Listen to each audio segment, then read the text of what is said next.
అతను తన పాలన ముద్రేసుకోవాలనుకున్నాడు. చంద్రబాబు నాయుడు గారికి పాలన అనుభవం ఎక్కువ ఉండటం వలన ఇంకా తన ముద్ర ఎందుకు వేసుకోవాలనుకుంటాడు? కాబట్టి అవతలోడి ముద్ర చెడు ముద్ర వేసాడు. అవతలోళ్ళ మీద ఒక చెడు ముద్ర వేసి అధికారులకు వచ్చి వాడు చెడ్డోళ్ళని నిరూపిస్తే చాలు. తను మంచోడని నిరూపించాల్సిన అవసరం లేదు. అవతలోడు చెడ్డోడు కాబట్టి తను గెలిచాడు. అదే కాన్సెప్ట్ కన్ఫర్మ్ అవ్వాలంటే లేదు మేము వేసిన ఓటు కరెక్టే. ఇప్పుడు నేను పెన్షన్ అడగకుండా ఉండాలా, లేకపోతే కనుక ఏది దాని పేరు ఏంటి ఈ పెన్షన్ దాన్ని 1500 రూపాయలు అడగకుండా ఉండాలా, లేకపోతే కనుక ఇంకోటి మన నిరుద్యోగ వృత్తి ఇవన్నీ అడగకుండా ఉండాలా. అడగకుండా ఉండాలంటే ఏంటి? రాష్ట్రం నాశనం అయిపోయింది అని చెప్పడం అన్నమాట.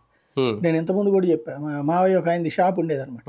ఆ షాప్ దగ్గరికి వచ్చినటువంటి వాళ్ళకి చాలాసేపు వెయిట్ చేస్తే ఎందుకు ఈయన షాప్ దగ్గరికి వస్తారంటే కొబ్బరి బెల్లం ఇవ్వడము, చాక్లెట్, బెల్లం ముక్క పెడతాడని.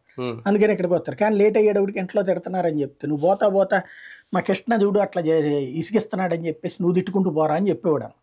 అట్లాగా తిట్టుకోవడం అన్నటువంటి కాన్సెప్ట్ మనమే తిట్టుకుంటూ వెళ్తే ఇంకేమంటుంది? ఇప్పుడు ఏదైనా అడగాలన్నమాట పబ్లిక్ అయ్యాడు మొత్తం నాశనం చేసాడండి, ఇది బాగు చేయడానికి టైం పడుతుందండి అని మనం ఎదురు దబాయించి మాట్లాడుతుంటే ఇంకేం అడుగుతాడు అవతలోడు?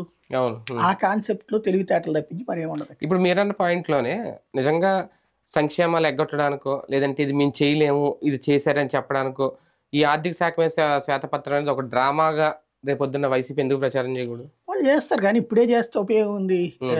నిన్నగాక మొన్న వచ్చినటువంటి ప్రభుత్వాన్ని అప్పుడే మొత్తం ఇచ్చేసేమంటే ఎట్లాగా? వీళ్ళు మొత్తం వెంటనే ఇచ్చేయలేదు కదా, ప్రారంభించారు పని. వాళ్ళు కూడా పెన్షన్ వెంటనే ఇచ్చేసారు కదా, ఆవేశపడకూడదు మనం. బేసిక్ గా అప్పుడే ఏది లేచాం కదా నిద్ర